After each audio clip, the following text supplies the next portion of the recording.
Hi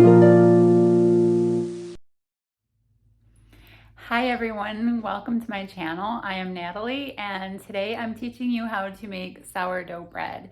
Now I did do a video before about how to make your sourdough starter, and I also talked about all the tools that you can buy to make your sourdough bread. A couple of them I do find very essential, like the kitchen scale, and then a couple you can really do without, and I talk about that in the video. So I'm going to link that video down below so you can check that one out as well, so you can look at all the tools that I'm using during this video, and I don't have to go through and explain it all twice and make a very long video, because sourdough bread is very involved. It's very it's an all-day process, and we'll be making all the dough today and rising it in the refrigerator overnight, and we won't be baking until tomorrow morning. So it is a long task. Make sure you have all day to work on your bread plus the following morning, and let's just do this and have some fun. And sourdough bread is just amazing because it is like the true artisan bread. You're making your own yeast essentially, and it is being an all-day process. I feel like this is probably the most rewarding bread anyone can ever make, and you only get better at it as you go. So I wanted to give you a heads up, let you know this was going to be an all-day process. And I'm going to try to get through this video as easily as I can because it is such a long, time-consuming thing. So I'm going to try to keep it short and sweet, but also not skip anything that I'm doing, so that if you're following along, it will be easy for you to understand. So I will link that first video in the description box below to let you know how to make your sourdough starter if you haven't done that already. That is the key to making this bread. And let's go hit the kitchen. All good sourdough bread starts with a good starter. So you want it nice and bubbly and active when you make your bread. It's the first thing I do early in the morning. This time I got up around 5 a.m. to feed my starter. So from my main jar, this is not my main jar. From my main jar, I took out 85 grams of starter and put it into a separate container. And then I fed this smaller portion. So this received 50 grams of wheat flour and 50 grams of all-purpose unbleached flour, and then 100 grams of water, and then I set it aside to activate, which takes around 5 hours to really get going. So I do that part early in the morning. You can do this anytime between 5 and 7 a.m. If you do it too late in the day, you may end up baking late in the day. My next step is to prepare my dough. So I'm going to take 1,000 grams of flour. So a scale again is very necessary. I do 1,000 grams because it's easier to figure out the hydration level. I want a 75% hydration. You can do 80% if you like. Sourdough is a very wet dough to work with. Next, I'm going to add 750 grams of water to get to my 75% hydration. And then I will stir this well with my dough stirring tool.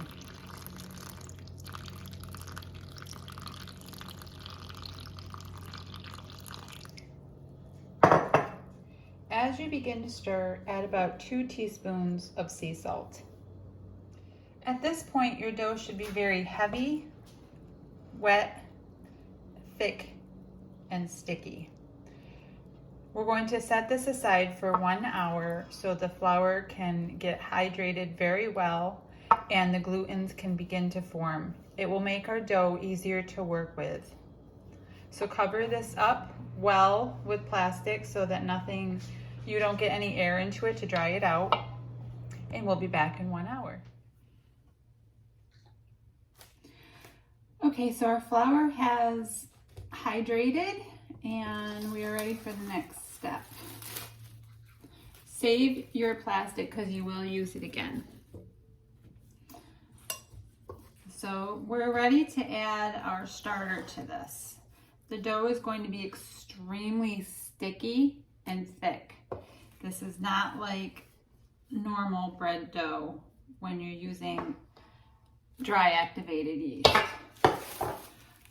So we'll get the starter that we prepared and fed this morning and add it all straight to the dough. We are also not going to knead like we do with normal bread because we want this bread to be airy and light and puffy so that we get that round, beautiful shape at the end. So if we knead too hard and we're always smashing the dough down, we're kind of pushing the air out of the dough, and that's the opposite of what we want. So there's going to be a lot of stirring like this. You kind of like pick it up and turn it. And we're just going to do this until all of that starter is blended evenly through the dough. And this will take some time. So just keep working at it. Pick it up, plop it. Pick it up, plop it. This is probably going to take about 5 to 7 minutes. See how you can see the starter through the dough? We want to make sure, we want to just keep doing this until all the color is even. And just to show you how thick and sticky this dough is supposed to be, it's a very wet dough. So we're not going to be adding flour to this to change this. This is exactly how we want it to be. So this is why the stirring tool is so handy, because see how it just drops off the tool. It sticks badly to your hands, and the whole time you're going to be like trying to pull it off of your fingers, and it gets in your nails. And I think this, not only does this make stirring it easier, it also keeps the dough more clean, I think. So the tool to me is definitely worth getting. So this is just about all stirred up. This is what we're going for. It's a nice even color. All of my starter has been blended through the dough. So at this point, we're going to cover this back up. And then we're going to let this sit and activate throughout the dough for 4 hours. So it's the waiting that takes most of the time on this process. So there are other things that you can do while your bread is leavening and rising and resting. So you're kind of like setting it aside and coming back to it often throughout the day. So we're going to cover this back up with our plastic wrap. You want to keep it from drying out as much as possible. And we're going to set this aside in a warm place, and we'll be back in about 4 hours. Okay, so here we are back 4 hours later, and you can see the dough is completely different. It's still very sticky, which is normal, but it puffed up a lot. Now, if your sourdough starter is just getting ready to use, you might not see this much raise out of your first couple of batches. Once your starter is well matured, you're going to get a nice puffy, fluffy, air pockety kind of raise out of your bread. Okay, so this is a very wet bread, and this is where I'm going to end up using my scraping tool to help me knead this dough. So to help me keep the dough from sticking to the blade, I just keep a little bowl of water here and keep my scraper wet. And then I'm just going to turn it out onto my counter. And a lot of this is actually going to deflate as I work with it. And that's fine because we're going to give it another rise after this part. And all you're going to do now is just do that grab and fold kind of kneading for a few more minutes again.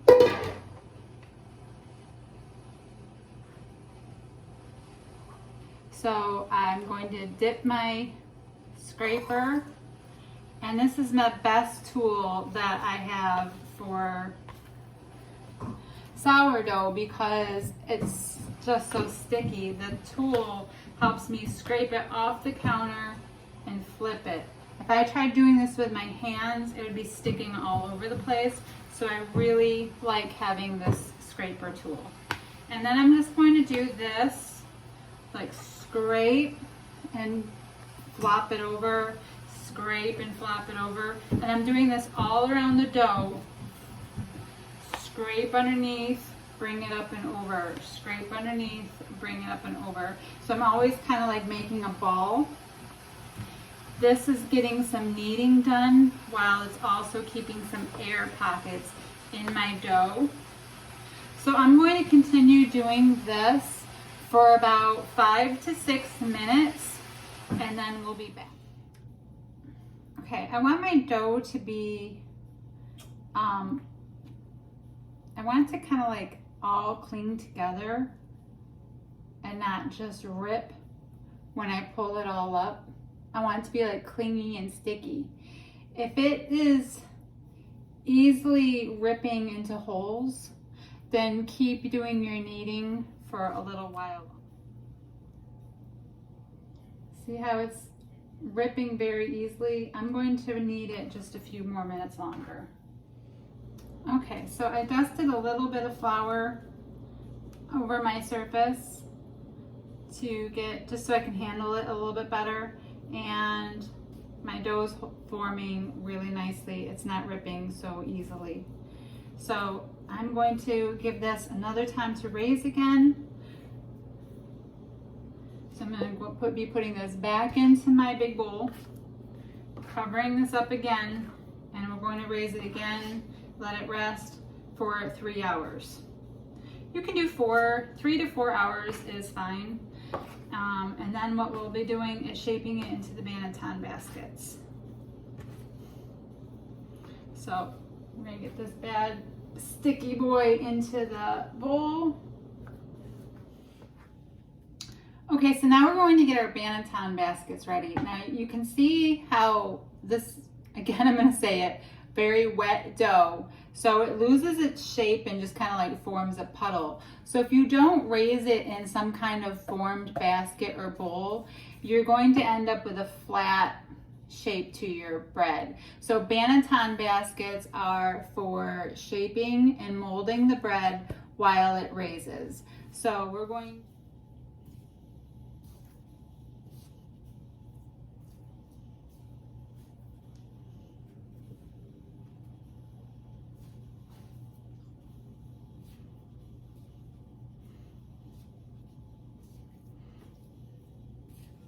once I can grab it, get my sides up,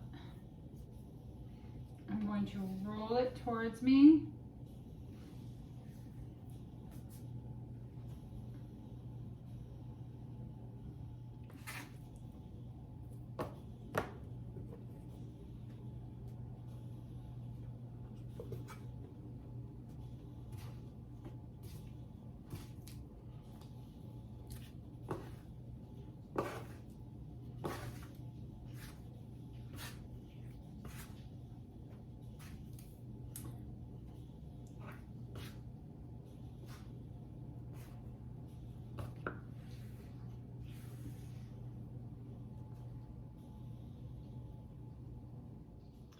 So our dough is sitting in our banneton baskets and it's ready to rest overnight. So I'm going to wrap these up really, really well with some towels, and I'm going to put these in the refrigerator. And I do the fridge so that I have a nice slow activation on the yeast, and it's not too quick, so that overnight is just fine. If you try to bake it in the same night that you make it, I find that I don't get enough rise out of the bread, and it's a little on the flat side, and it just stays too sticky and it doesn't raise enough in time. It needs a little bit more time. So I put it in the fridge so it has a nice long slow raise, and then I bake it in the morning. So let's get these guys wrapped up so they don't lose any of their moisture, and refrigerate them, and I will see you in the morning. Okay, so we are at the following morning and our bread has raised overnight and has formed its shape. So we're going to set our oven at 500 degrees Fahrenheit and let it get all reheated. And then cut a piece of parchment paper to fit a round Dutch oven. You're going to want to bake your bread in something round and with a lid, because again, it's all about that moisture content of this bread. So the idea is while it bakes at a high temperature, the moisture in the bread is going to steam around the bread, giving it that crusty exterior. So I'm going to just shape this to our Dutch oven, and then I'm going to plop this out onto my parchment paper.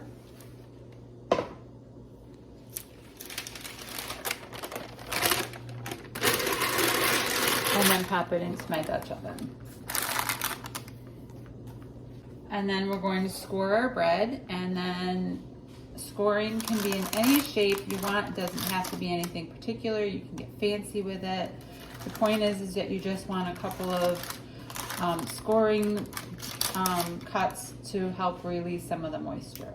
So you can do something as simple as an X or any other shape. Usually that's where you can kind of put your signature into your bread.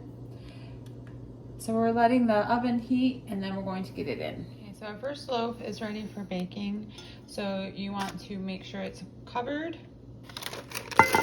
If you don't have a Dutch oven, you can cover with like another baking proof bowl or pot or lid or anything. So we're going to bake this at 500 degrees for 20 minutes.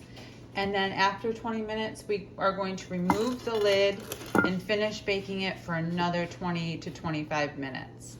So 500 degrees, 20 minutes, and then remove the lid, take your heat down to 450 and bake again for 20 minutes. And I will put that on the screen.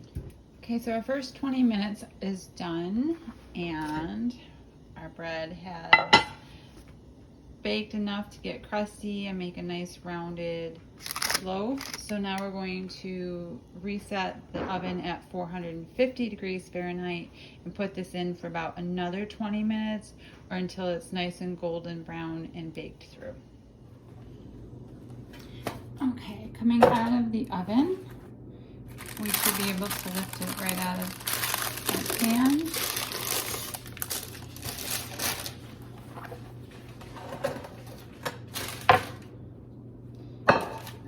Beautiful round loaf of sourdough bread. Now we're just going to repeat the exact same process with the next loaf. Flip it over into your parchment paper, bake at 500 degrees with the top on for 20 minutes, remove it, take the top off, lower temperature to 450, bake again for 20 to 25 minutes or until browned and done.